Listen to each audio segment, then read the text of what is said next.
Pakistan has a new government and a new Prime Minister, Imran Khan, but already there's a rocky start to relations with two key countries, India and the United States. How will the country's new leadership reshape its foreign policy?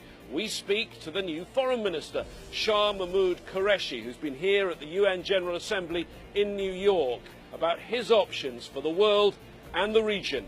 Here on Talk to Aljazira. Mehmood Qureshi, Foreign Minister of Pakistan, thank you for speaking to Aljazira. It's not been long since you've become Foreign Minister again. Let me ask you about the challenges of this moment. A brand new administration, and yet this time it's a political party that's never governed before, and a Prime Minister that's never held political office before. What are the challenges of that, and what possibly are the advantages too? Well, there are challenges and there are expectations as well. The challenges are that the economy is not in very good shape. Institutions that deliver, a lot of them have been compromised. Corruption was on the rise, and people plundered and stacked money abroad. People lost faith in institutions. To restore confidence is a big challenge. To restore the economy is a big challenge. To reform institutions is a big challenge.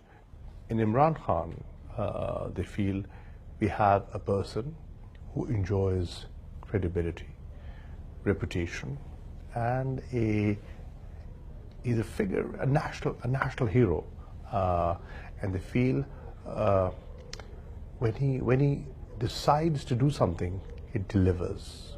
What do you say to those that claim there is a deep state in Pakistan, and in Pakistan that deep state wears a uniform, and it's the army that this time around decided to back Imran? That's an allegation that's been made of some of your party's opponents and by some who've studied the election, which some have said probably wasn't a completely fair playing field. That was the initial verdict of the EU. How do you justify your failure? You have to blame someone. A. B. What do the international observers who were there, what did they say? They were there. There were people from the Commonwealth, there were people from the European Union, and they observed the entire process and gave an opinion. And the opinion was the elections were free, fair, and credible. One of the problems you face now is you've made a lot of promises, but you don't have a huge majority. That makes things a little difficult, doesn't it?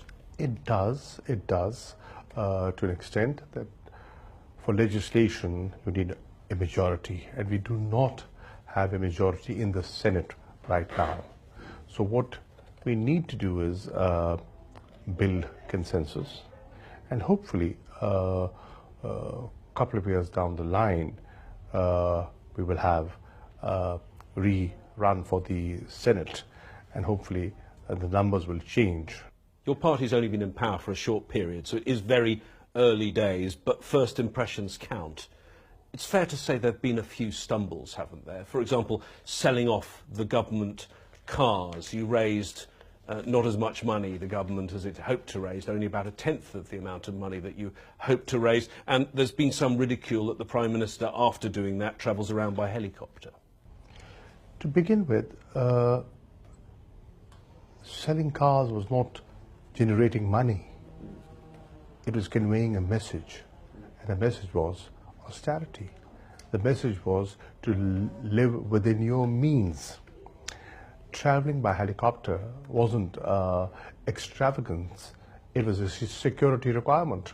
And if you calculate, if you depute, if you look at the people deployed for security, if you look at the inconvenience caused to public, when you stop traffic and stuff like that, ultimately that's a better option to do. And it doesn't happen every day, it's just once a week. And of course one of the leaders that you served in the past, Benazir Bhutto, was killed while travelling the streets of Pakistan. Before we move on to some of the foreign challenges, to just revisit that for a moment, do you now think you know who killed her? Well, do you have your suspicions?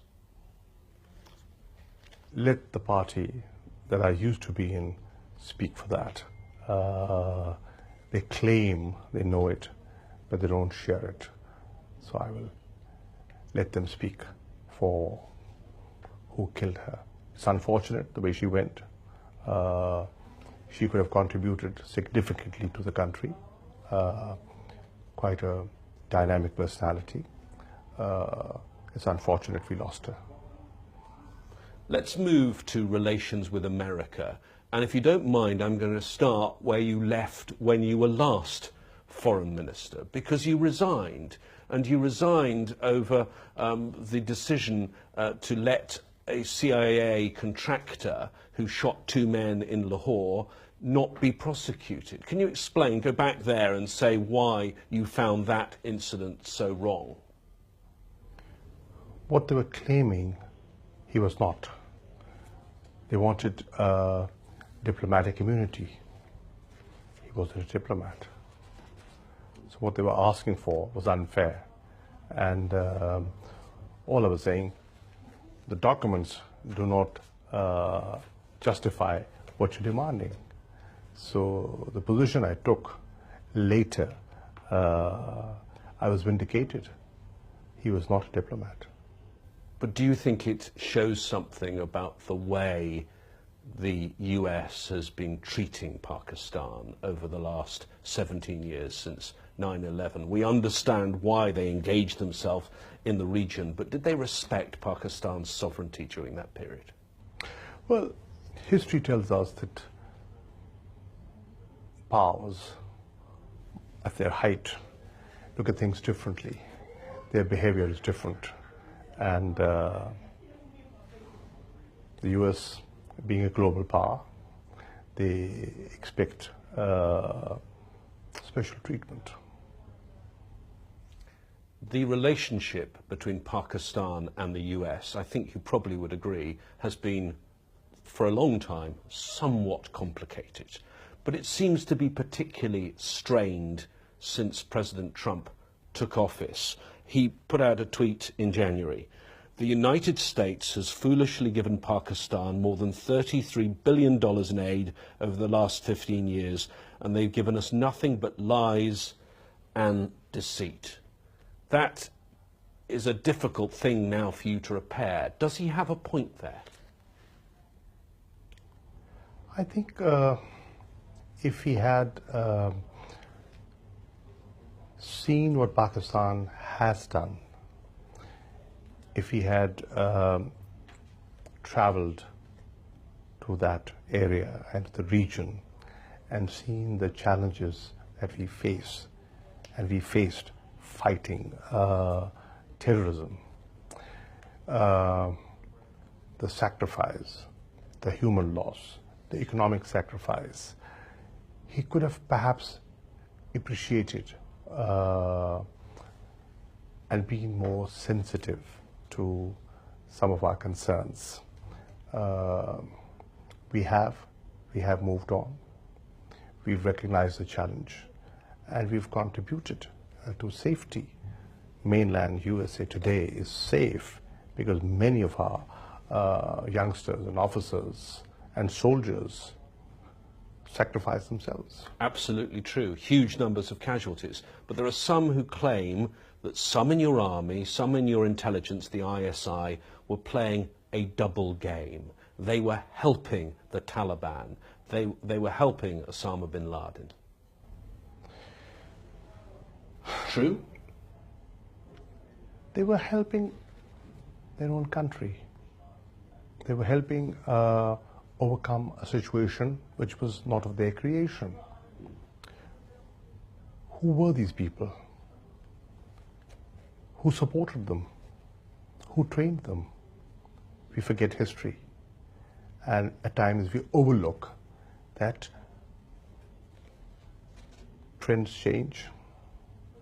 People that you support, some of the people who are called extremists, weren't they invited to the US? Weren't they entertained in the White House? So, friends change, circumstances change. We were just defending and protecting ourselves. We've undertaken operations in the country to cleanse ourselves from elements that were not friendly or were creating situations for Pakistan and beyond. Were these your friends in the past, though? I mean, it's called the Quetta Shura, the Taliban command. That is in a city in Pakistan, Quetta. Osama bin Laden was killed in Pakistan. Mullah Omar was killed in Pakistan. Were you in the past treating them as friends and giving them a safe haven? And what's your new government's policy now? Well, our policy is very clear.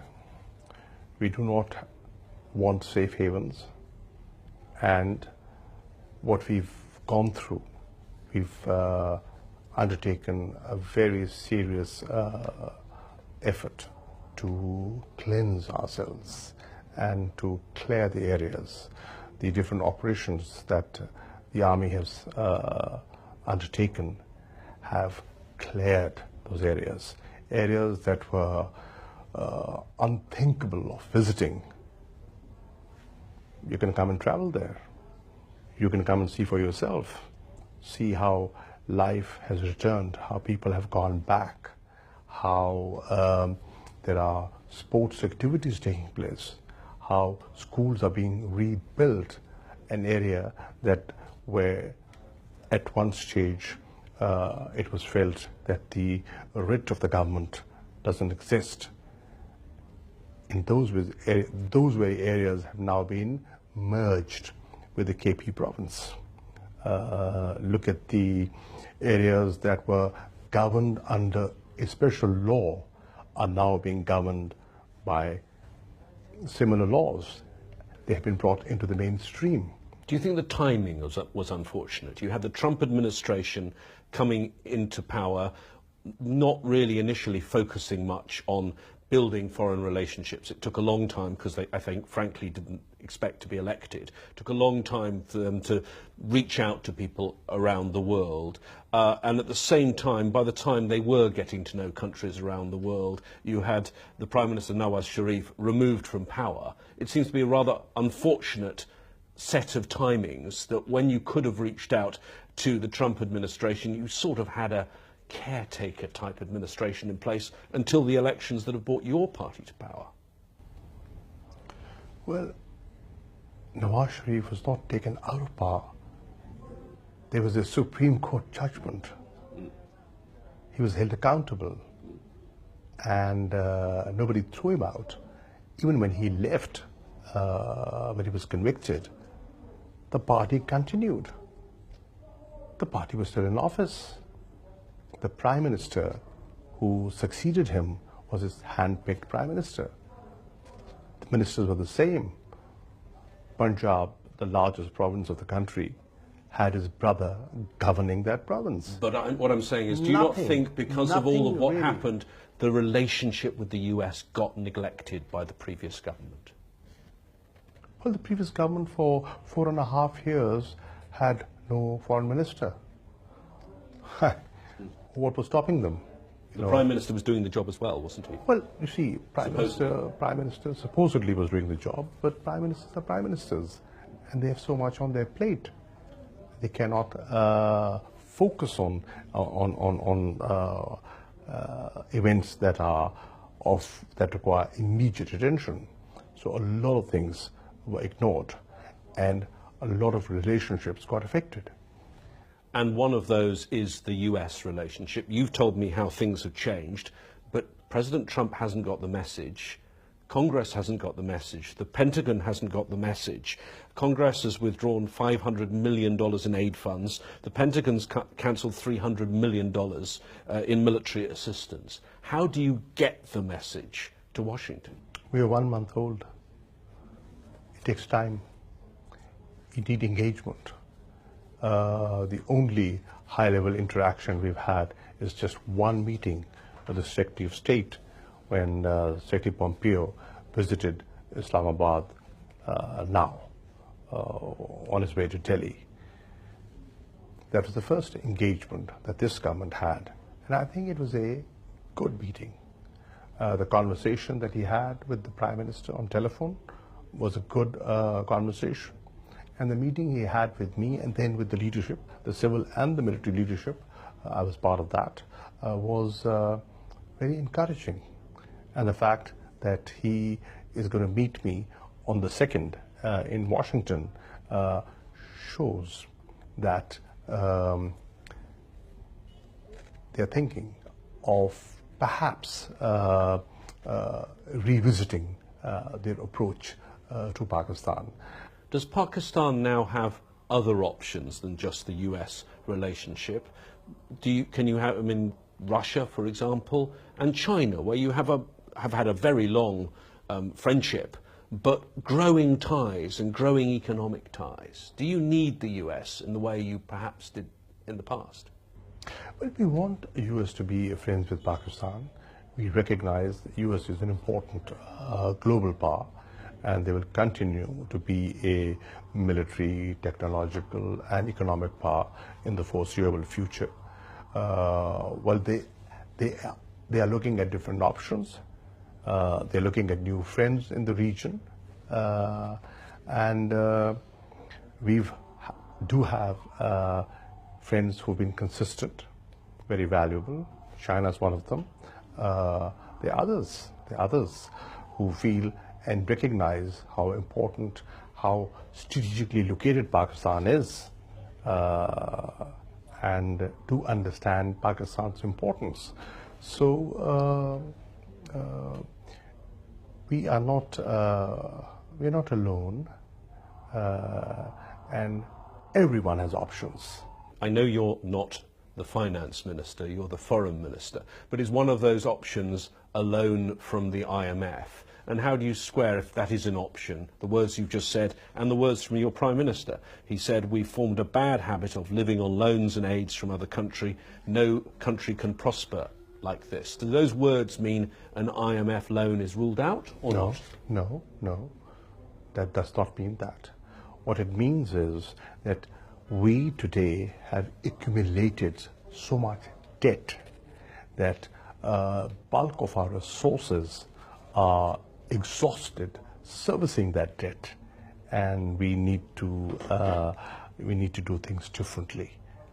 But yes, there are financial institutions that bail out countries when they are in a difficult situation, and we haven't ruled out coming to the IMF. In terms of relations with India, early days, you and your Prime Minister have reached out to the Indians. It seems you have been rebuffed. You must be disappointed. What we did was, we thought made sense. Two neighbors with outstanding issues, atomic powers. How do you fix things? War is no option. There is no military solution. The only solution is a dialogue. And the priority of this government is, we want to fix our internal challenges. We want to fix the economy. We want job creation. We want stability. We want peace. We want to concentrate on the Western side.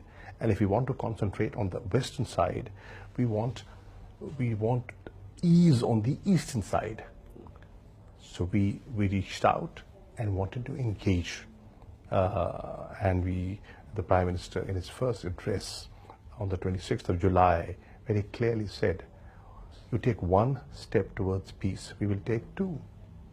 A very clear message. Are you disappointed that that initial message was rebuffed, or do you think we're already in the Indian election cycle?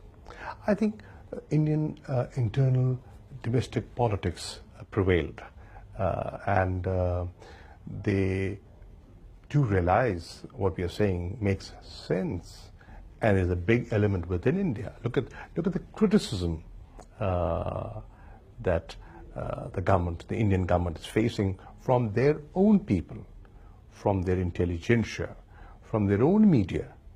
And a lot of people think that it wasn't a wise decision. But that's their decision. There is no other option. If there is an option, spell it out. I'd like to end by talking about another of your key neighbours. We've already touched on it, and that's Afghanistan. There does now seem to be a US appetite for talks with the Taliban. There were some talks, there was a brief truce during Eid. How do you see these developments, and what do you think should be Pakistan's role in this? Well, Prime Minister Imran Khan, for a long time, has been saying this, that there is no military solution to Afghanistan.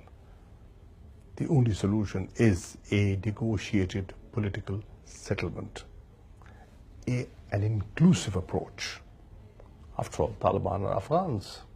And if you want peace and stability in Afghanistan, you need to incorporate them, bring them into the mainstream. What you need to do is convince them that violence is not the right way of going about. Give up arms, come to the negotiating table, and play your role, within the system. Recognize the constitution and play a role. And what model for that would you have? Role. Because, I mean, the Afghan government have tried their own talks. You had talks last year that took place in Pakistan. You have a Taliban mission, we could call it that, in Qatar. You have the US's own approach. You have the Russians also making suggestions. How do you bring all these efforts together? And the second part of my question, are you sure the Taliban really want to negotiate when they're doing well on the battlefield? Well, I think if there's enough incentive provided, why shouldn't they negotiate? Why shouldn't they? I think they also do realize that things have changed within Afghanistan over the last 16, 17 years, and they just cannot run over and just get to Kabul and just go and take over the country. That's no longer possible. So there's a new realization everywhere. I think the Afghan government also recognizes and realizes that there are areas where they have a considerable amount of influence. There are districts that they control. You got to recognize that and accept that. So there's a new realization that is evolving, a new convergence that is in the making, and that is, let's give peace a chance, and let's give dialogue and reconciliation a chance. Events since 9/11 in Afghanistan have also affected the destiny of Pakistan. If you could have peace in Afghanistan, what could it mean for Pakistan? Oh, a lot. Stability, economic growth, employment opportunities, and fixing things that have been ignored for a while. Fixing our internal institutions, changing the way Pakistan has been run, the way Pakistan has been governed, utilizing our resources on human development. The most valuable asset of the country, the people. We haven't invested enough in education, in health, drinking water. So sort of reprioritizing things. Foreign Minister Qureshi, thank you very much for speaking to Al Jazeera. Thank you. Thank you.